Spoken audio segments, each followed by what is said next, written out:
before it became a household name. Back then, it was just a no-go. The Sony execs were like, we are not a toy company, and we are not going to get into this business. Before it dominated the world of gaming, Sega had managed to capture 52% of the market in both Europe and the United States. it was only an underdog, thought up by a man with a vision. Ken is, I guess you could call him a genius. Here in the U.S., people were saying, can Sony deliver games? Could they really enter the hardware side? I remember having dinner with a vice president of Sony Records, and he told me, the PlayStation's never going to work. Sony's going to lose on this. Witness the birth, betrayal, and rebirth of the video game console that changed the world. Sony revolutionized the industry. It's that simple. This is the history of the PlayStation.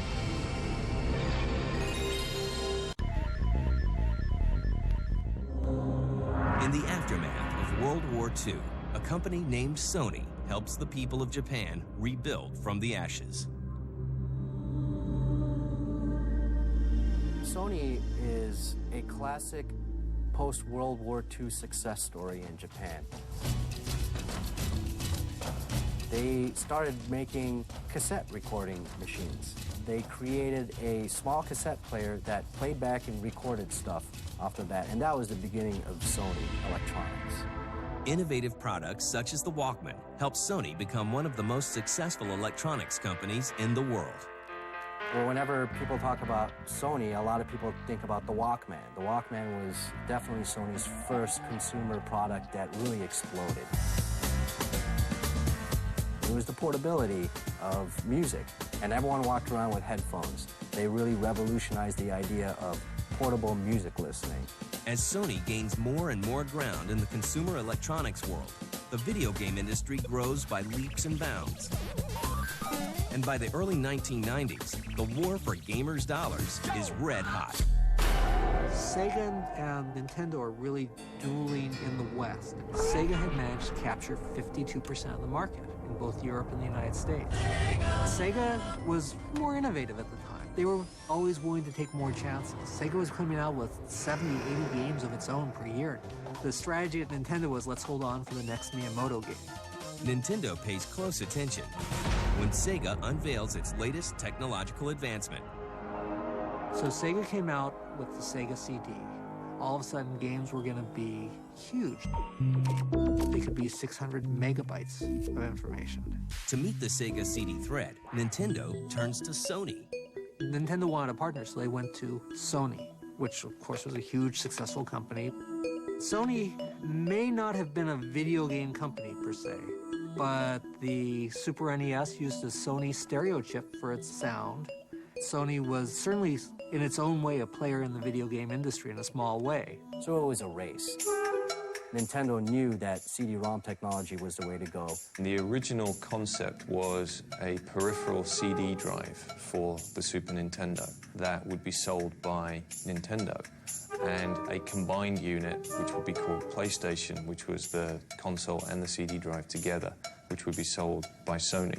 Sony brought in an engineer named Ken Kutaragi.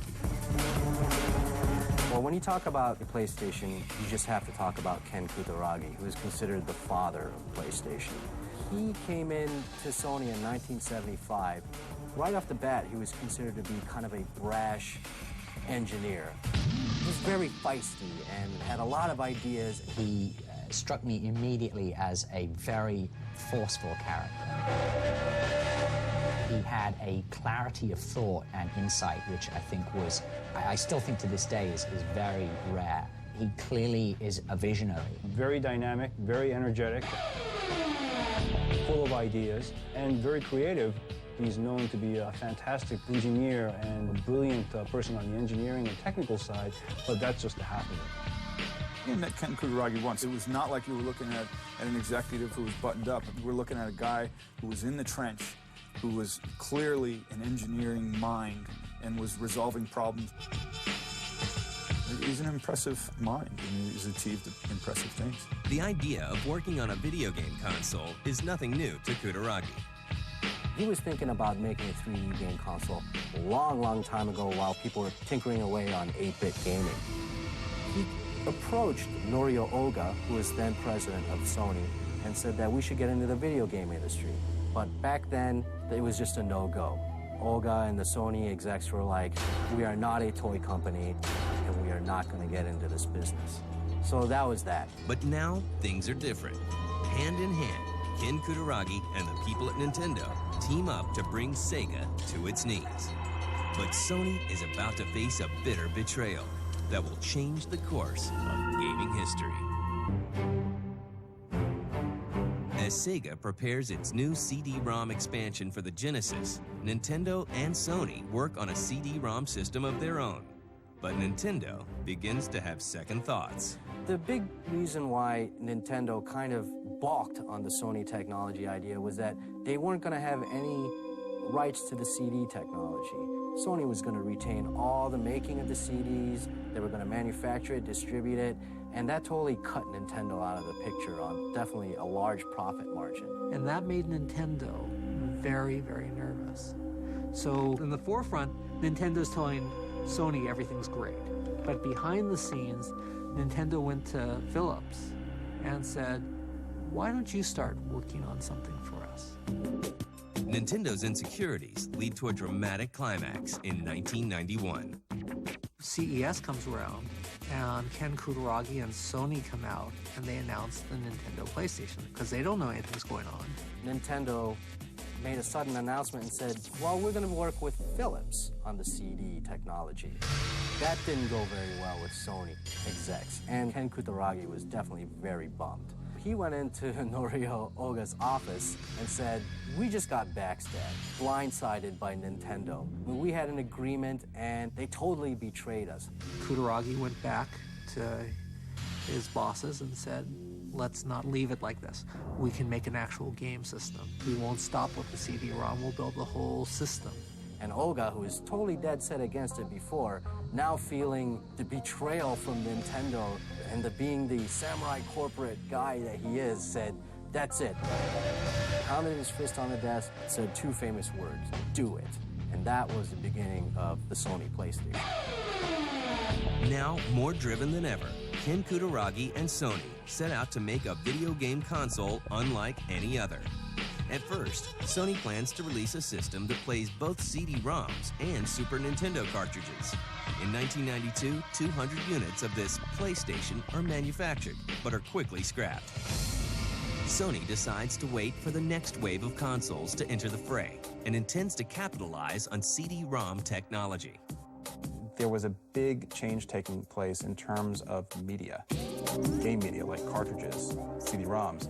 This really changed the finances behind game development and game publishing. In October 1993, Sony announces that it's working on a new 32-bit game console. The name of this new system is the PlayStation X, or PSX.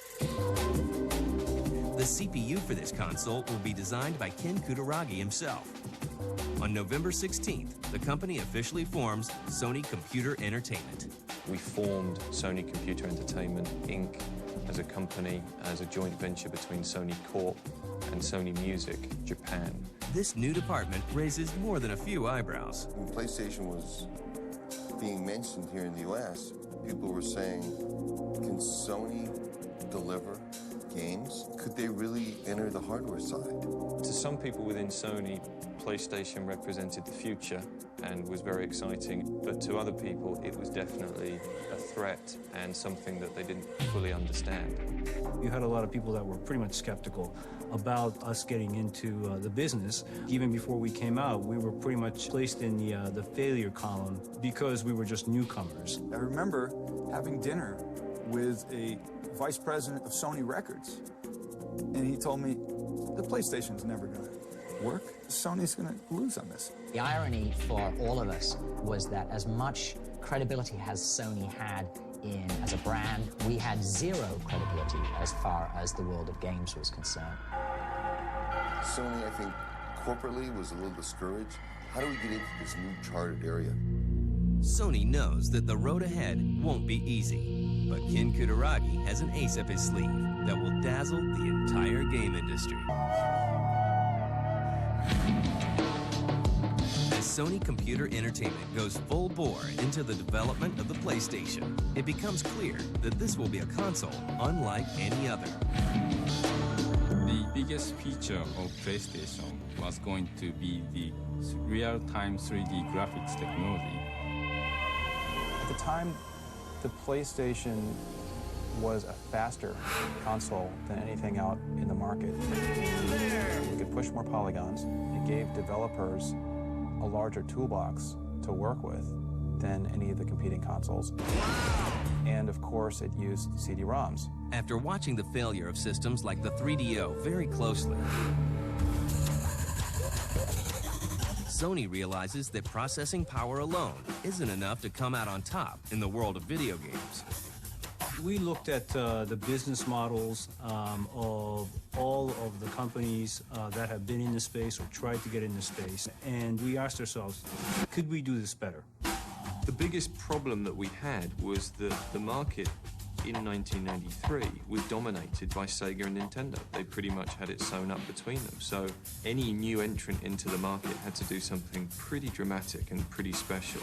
Sure, we had the system, sure, we had the hardware, but it doesn't mean anything unless you have games. Nintendo already had Miyamoto, and he was a genius. Sega, they already had their arcade games, but Sony, what do they have?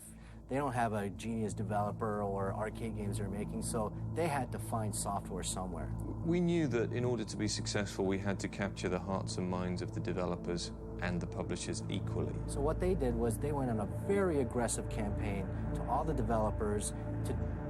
If Sony had not brought hardware to the video game industry, I think the industry would be a lot smaller than it is right now. Enough to really differentiate this system and show that it was a 3D-based system, and it really blew everybody away. But at first, a lot of developers were dead set against it, mainly because it was high technology, it was 3D, and a lot of game companies were still making 2D games, and they said that's going to be so expensive to make 3D games, no way we can afford it, and it's going to be very hard.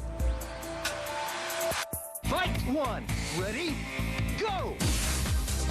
One game that changed it and helped Sony, ironically, was Virtua Fighter.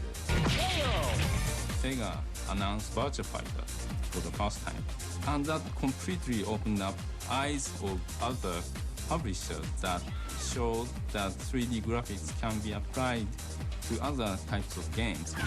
All of a sudden, it was a leap. I couldn't keep up with enough of the companies that were coming to us. They were asking us, can we do this? Is it possible to do this? Everybody wanted to work on the system. Sony does everything it can to round up third-party developers to support the PlayStation and is able to sign 250 in Japan alone. The first task for me was managing the third-party departments to recruit and help support third parties like Namco. My target was to get as many publishers and many popular title franchises to become available on PlayStation. Sony also spends $48 million to purchase Psygnosis, the European developer behind Lemmings, and changes its name to Sony Interactive Entertainment. In December of 1994, Sony releases the PlayStation, now without an X, in Japan. The success in Japan was almost instantaneous. Another 3 months to get to the million mark in Japan. And I remember the then chairman of Nintendo saying that if we ever got to 1 million units, he would resign because he clearly knew nothing about the games business. It took him a few more years to actually get around to it, but I thought it was a great statement. The next step is ensuring a successful launch in the US and Europe. To pull this off, Sony spares no expense. The Japanese giant spends a rumored $4 million for a booth at E3 in 1995. Sony also kicks off a huge marketing blitz to raise awareness for the PlayStation. The marketing strategy was very clearly defined from the beginning that we needed to appeal to an older, more sophisticated audience. We also had a very smart bunch of people in our marketing department who recognized that everybody really wants to be 19. If you're 12, you want to be 19. If you're 25, you really want to be 19 again. And so what they did was they targeted 19 as the communication tone of voice. Another thing that I think was really key to establishing that credibility for us was the idea that gamers wanted to work a bit harder at deciphering messages, you know, teasing a date like 9/9/95, playing with Enos, which was essentially Sony spelled backwards. Sony was saying games are a lifestyle, and we're going to promote and work it from a lifestyle perspective. We very deliberately stayed away from making SONY, the Sony brand, a big part of the communications message. The initial tagline of "You are not ready" was the first big step that we took in saying, this is not your parents' Sony brand. With this new mindset, Sony sets out to conquer the United States. After a nationwide marketing blitz unlike any other, Sony launches the PlayStation in the United States on September 9th, 1995. The first day, September 9th, I felt really like, oh, we did it. But it was not really a huge amount of numbers in the first year. It's like only 800,000 units. The initial launch of the PlayStation was a real happy day for me. It just was overwhelming. For a relatively unknown company, at least in the video game business, to get that kind of enthusiasm from day one. The original PlayStation, I think, really touched a nerve. I think part of that was down to the product itself. It's a great hardware device, and they lined up some great software, and I'd like to think we did some nice marketing as well. The controller of the PlayStation, like, it's unbelievable. It's just perfect. The PlayStation picks up more and more sales thanks to powerful hardware and a collection of exclusive games and other hits. We had Ridge Racer as a driving game. Okay, the final lap. Hang in there. So we had a driving game, and then I wanted a fighting game. So I went out and hunted for that. I found Toshinden. If you look at the sexiness and the appeal of what Toshinden was about as a fighting game, it was fabulous. It was a major, major hit. In 1996, we came out and launched Crash Bandicoot. Crash Bandicoot was a terrific launch title. Defined PlayStation as a platform. And it was about a year or so after the launch of PlayStation. One of the executives at Squaresoft said he's going to make Final Fantasy on PlayStation.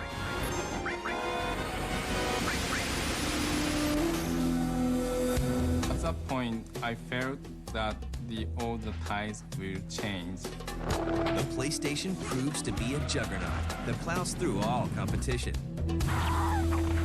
The Saturn launched before PlayStation in 1995, which was the wrong time to launch. Also at a very expensive price point. I believe it launched at $399 versus $299. The PlayStation launched and did not have very good games. But it was around Thanksgiving and going into the holiday of 1995 where we started getting reports that the retailers were just not going to have enough PlayStation units to last them through the holiday selling season. It really turned into a feeding frenzy. The success of the PlayStation goes beyond even Sony's expectations. Eventually, the success of the PS2 kind of like brought the PS1 era to a close. But you can still walk into Toys R Us and buy PS1 games. The PlayStation has changed the world of gaming as we know it. If Sony had not brought hardware to the video game industry, I think the industry would be a lot smaller than it is right now. Before the original PlayStation came out, the media perception of the video game business was that it's basically a toy for kids. But we saw the PlayStation as not really a platform of entertainment for kids, but really an interactive entertainment platform for everybody. Sony revolutionized the industry with the PlayStation. It's that simple. They started off as an underdog, and in 10 years have managed to own over half the market, and that's just incredible. There are now over 35 million PlayStation 1 machines in the US and Canada combined. which puts us at an unbelievable household penetration rate compared to other game systems. And I think for many consumers, PlayStation equaled gaming. Today, Sony remains number one. The PlayStation successor, the PlayStation 2, has shipped more than 90 million units worldwide and is still going strong. Sony is moving into the portable gaming market with the PSP, while the next generation PlayStation 3 is just around the corner. Ladies and gentlemen, please give a warm welcome to the father of the PlayStation, Ken Kutaragi. And the man that started it all is still at the helm, ready for the next challenge. And now, I have the final and the biggest announcement. Ken Kutaragi is a man who has like years in advance plotted out in his head and has an amazing vision of where he wants video games to go. Ken is really the father of the PlayStation. He always believed PlayStation would be number one. You know what? I have to applaud him. He was right.